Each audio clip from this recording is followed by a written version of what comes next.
that we are not clearly stating that the amendment of the fugitive bill. The bill is dead. The bill is dead. So we hope everybody will understand it. We understand that people may have different understanding of that phrase. Also during the protest, me and other senior officials have responded to other concerns that appeared during the protests.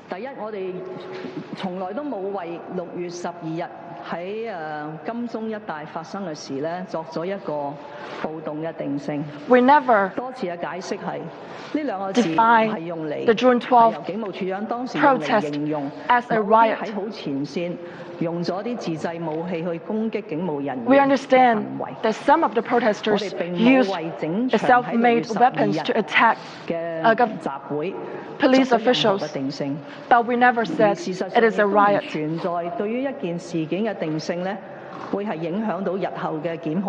And I also don't think that the definition of a certain event will influence our future work. The Legislative Council's chairman will not be interfered by what other senior officials, including the police officers, worked. The legislation work is individual and independent. Therefore, I hope that people will understand that we never use the word riot to define the protest. Moving on to a more serious agenda.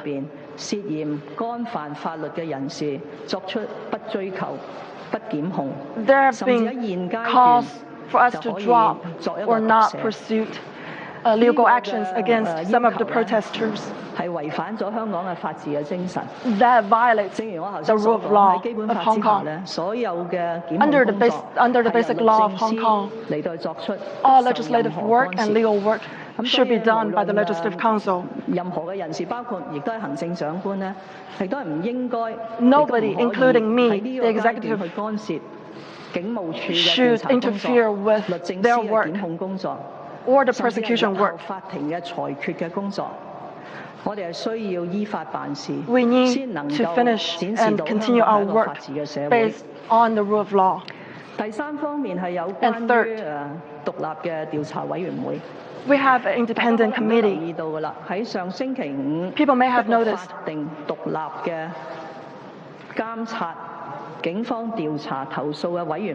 that we set up a committee to investigate independently on the police work. All the members on the committee will proactively study the work that includes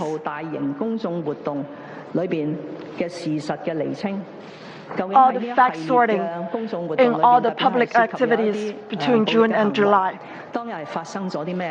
What actually happened, and to represent the actual factual truth of what happened, and what actions that the police have taken accordingly, as well as all these actions that are taken by the police are legal and done accordingly. I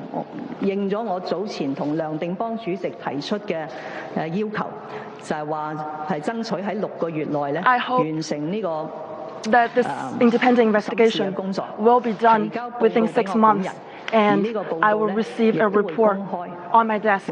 I will publish the result of this report to let everybody know what actually happened over the past month. And all the people that were involved, in the activities over the past month, whether it's police officers or protesters. I hope that you will submit materials to this independent investigation committee.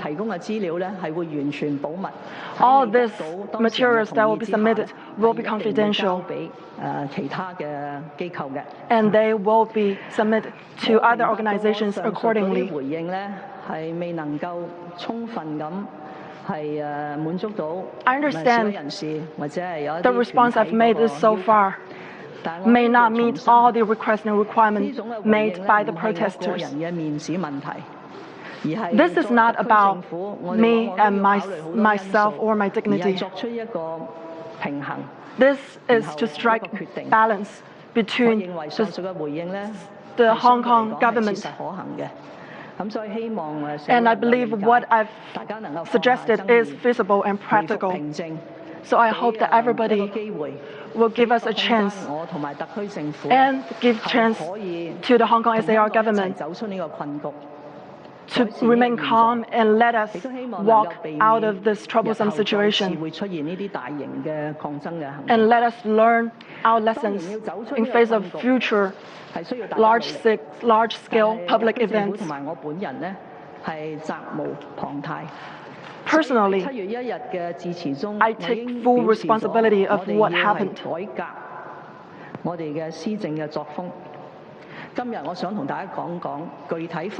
I mentioned that we will reform how we pass bills and legislative actions, and here are the details. We will solicit opinions from a broader scale and listen better from our public, and it will start from me. I've listened to people from all walks of life, from different backgrounds, about their opinions. And this will extend to other officials in the Hong Kong SAR government. All of officials are more than willing to hear about your public opinions. As for the administrative meetings, the members of the Administrative Council are also more than willing to hear from the public.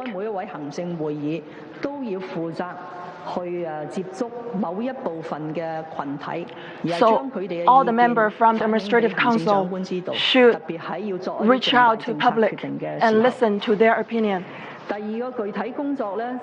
And secondly, we have many senior member councils. These councils are set up to solicit public opinions, but they may not fit today's thoughts and today's request. So we don't think that we should continue to have government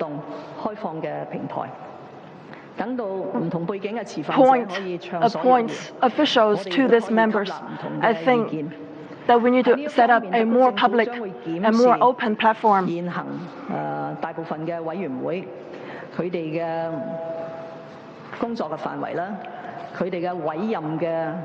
So we'll make reforms on the work scales of these councils, as well as the way to appoint members to these councils.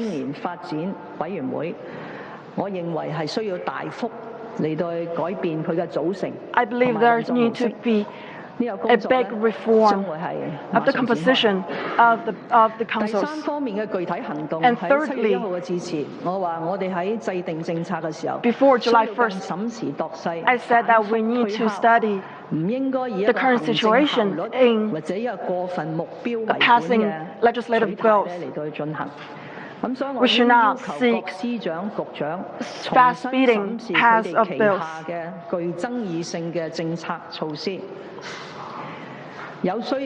So for the more controversial bills, we need to conduct more careful consultations to win a larger support from the public and to rebuild a public confidence in our government. 我當時喺7月1號提出， Also before July 1st, I've also said 唔同背景嘅年輕人 that 聽佢哋嘅心聲。 we need to hear 所以早前我係 from 主 the 動 younger generation 接觸 from 咗 different 兩間 backgrounds 大學 to understand what they are 中文大學 thinking. 同埋科技大學嘅校長， That's why 希望聽佢哋嘅意見應該點樣安排。 met with 係真係 the principals of several Hong Kong universities to listen what they think and what the students are thinking about our work. 模式。但既然幾間大學嘅學生會對於呢一種嘅閉門嘅模式都係唔贊成。 The student councils of the above said universities do not approve the closed-door meetings. That's why here I express my willingness to conduct open dialogue with students. And next, we will reach out to students and student councils from Hong Kong universities to conduct an open dialogue. And finally, from the protest 5 years ago to what happened over the past month, we could see that it reflects a more profound problem in our society. So we should not, or we could not overlook these profound problems. We shouldn't think that by solving the current problems will solve all problems. Several principals of universities and other scholars and religious people have told me to create a dialogue platform that is more open and more conducive, and so that the government and the students of today can sit down and talk about the current situations in Hong Kong and look for a path forward to ease the tensions in Hong Kong and also to build a better future of Hong Kong. Therefore, I hope that the whole society will help us to start this process. I hope the public will take initiative. I don't think the Hong Kong government should lead this process, but when needed, all the government officials, including me, will participate in building this platform. But at the same time, we'll also focus on developing economy and promoting livelihood in Hong Kong. Let me say a few words in English. I'm sure many people in Hong Kong, including myself, are saddened and shocked by recent events in the past few weeks. I have fully reflected on the people's concerns, and I noticed that there are two entirely different situations in the many protests and marches that we have seen. On the one hand, hundreds of thousands of people from all sorts of backgrounds have taken part in marches in a peaceful and orderly manner. I think this again reflects the core value of Hong Kong, that we all have this freedom to express our views. And I'm also very proud of the quality of the Hong Kong people. But on the other hand, a very small minority of protesters have used the occasion to resort to violent acts and vandalism.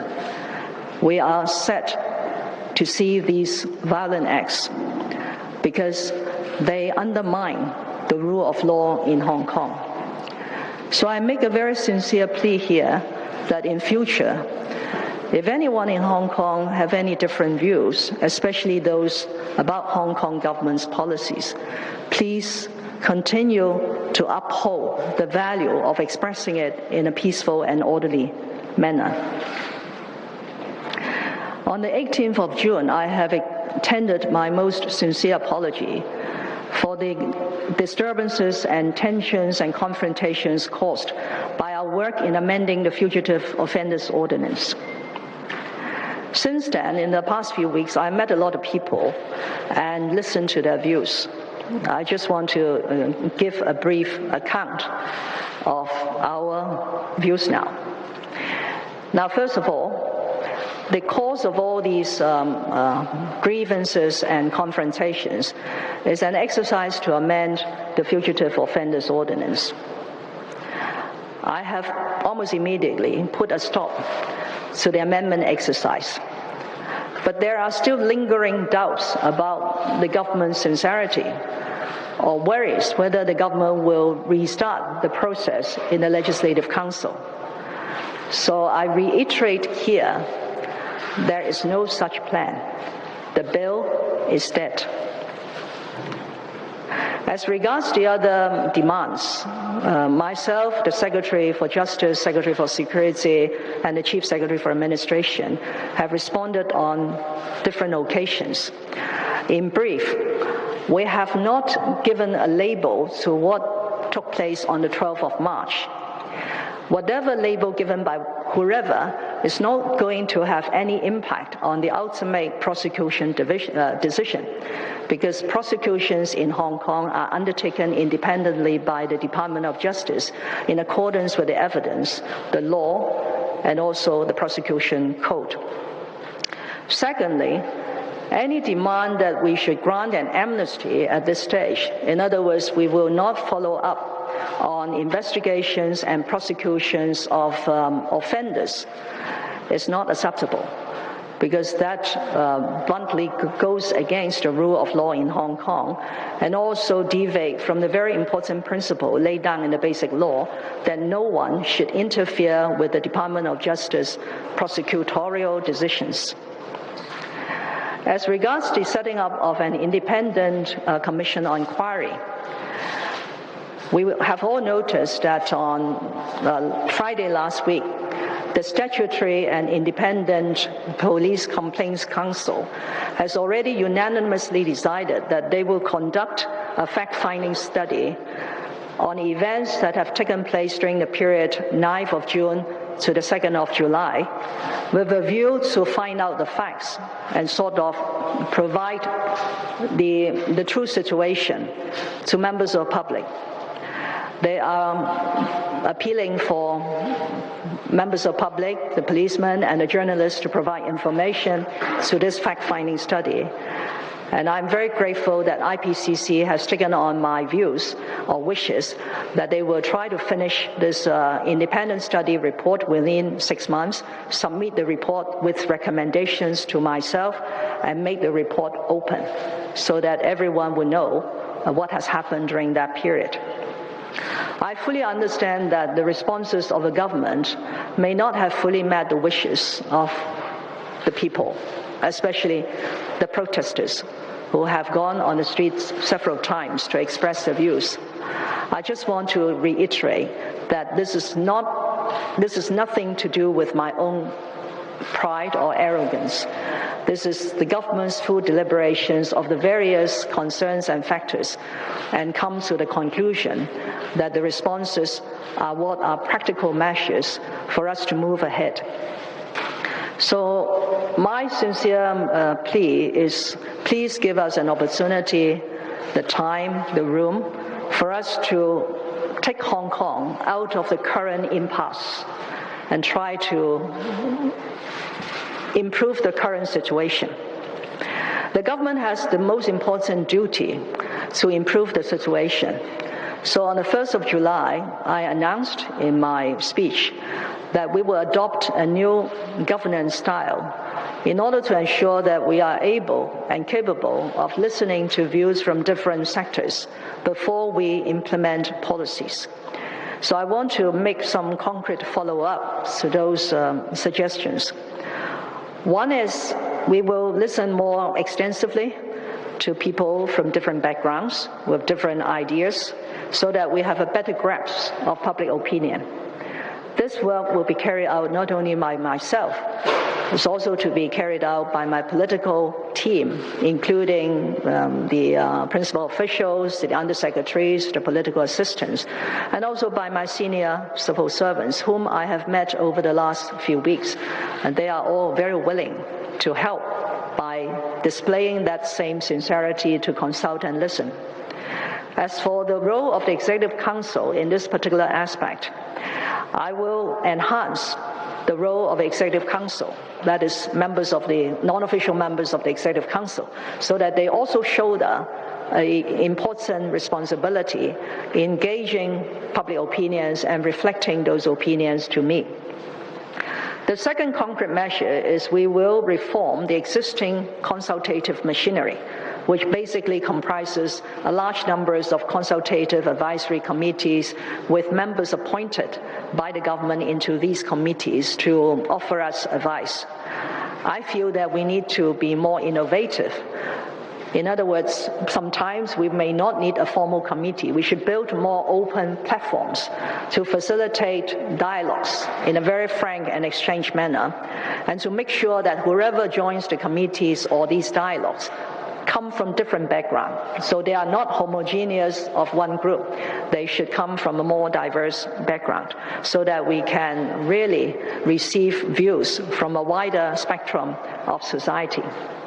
One of the important committees that will undergo, I would say, a major overhaul will be the Youth Development Commission, because this commission was set up to coordinate initiatives relating to young people and to address young people's concern. So I hope that the YDC will undergo a major changeover to a more open dialogue and platform to listen to views from young people of various backgrounds. The third concrete initiative is when I said that in rolling out policies, the government should have more thorough deliberations. We should not be guided just by executive efficiency or an end date for achieving a particular target. So I have invited all my principal officials to revisit and re-examine some of the controversial policy initiatives under their respective jurisdiction and consider whether we should redo or enhance the consultation and discussions with the people, so that at the end of the day, we could have an initiative which has more broad-based support. And in doing so, I hope we could restore some of the trust of the government amongst our people. And finally, I said on the 1st of July that I will reach out to more young people of different backgrounds to hear them out.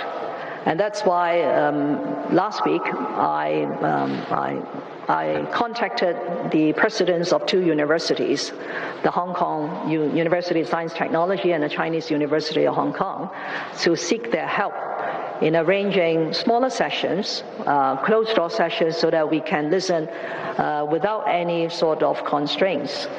I realize that this idea is not welcomed by the student unions.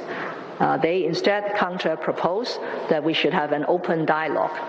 I now readily welcome and agree to do this open dialogue with our student representatives, and we will follow up. I hope this open dialogue will be conducted without any prerequisites on my part or on the part of the students. To conclude, I want to say this really from the bottom of my heart. 5 years ago, I was one of the principal officials involved in Occupy Central. Now, 5 years later, as the chief executive, I was overseeing this Fugitive Offenders Ordinance amendment. Both exercises have caused a lot of grievances, unhappiness, and tensions in society. I believe they reflect not only one incident, but some fundamental and deep-seated problems in Hong Kong.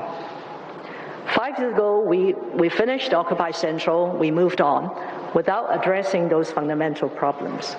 But this time, I don't think we could continue to ignore those fundamental and deep-seated problems in Hong Kong society.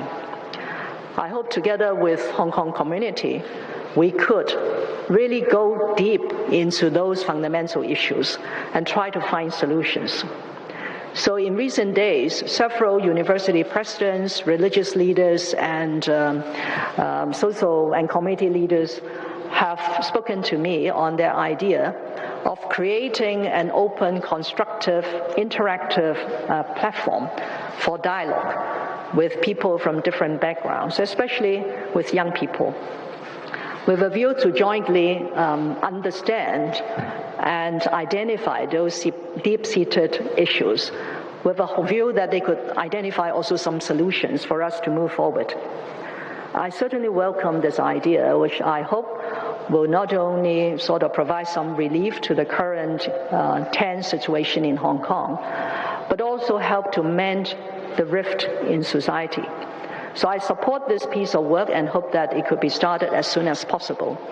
But since the proponents told me that they prefer this dialogue to be created through community efforts, the government will not go in to sort of direct how this dialogue should be established.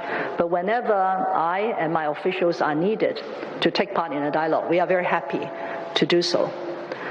While the dialogue is being established, meanwhile, the Hong Kong SAR government and myself will continue to address the social, economic, and livelihood problems in Hong Kong with a view to resolving some of the current difficulties.